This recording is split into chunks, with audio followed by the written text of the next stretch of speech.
ఖర్చు పెట్టాలా, అవసరాలను గుర్తించాలా, ప్రాధాన్యాలను గుర్తించాలా.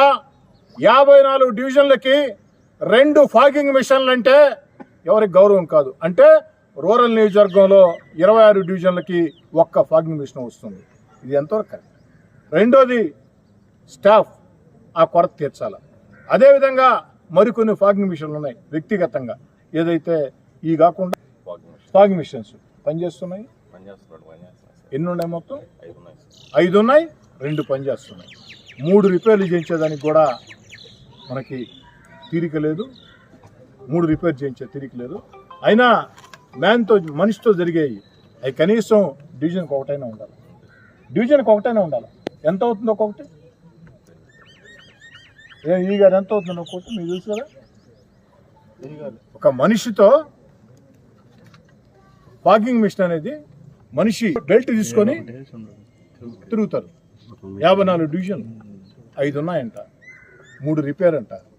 ఆ రిపేర్ చేసేదానికి వచ్చే ఇబ్బంది ఏందో నాకైతే తెలియదు. 2 అది కూడా అదే పరిస్థితి. ఫాగింగ్ మిషన్లు, ఆటో మిషన్లు పెద్దవి 2, మ్యాన్తో 2. కాబట్టి నేను కోరుతూ ఉన్న కమిషనర్ గారిని, పొంగూరు నారాయణ గారిని, మున్సిపల్ శాఖ మంత్రిని ఖచ్చితంగా ప్రతి డివిజన్కి ఇలాంటిది ఏర్పాటు చేయాలా, దీని మీద దృష్టి సారించాలా. దీని మీద స్థానిక ఎమ్మెల్యేగా రాబోయే వారం రోజులు అన్ని కార్యక్రమాలు పక్కన పెట్టి స్థానిక ఎమ్మెల్యేగా దోమలపై దండయాత్ర కార్యక్రమంలో నిరంతరం నా పర్యవేక్షణ ఉంటుంది.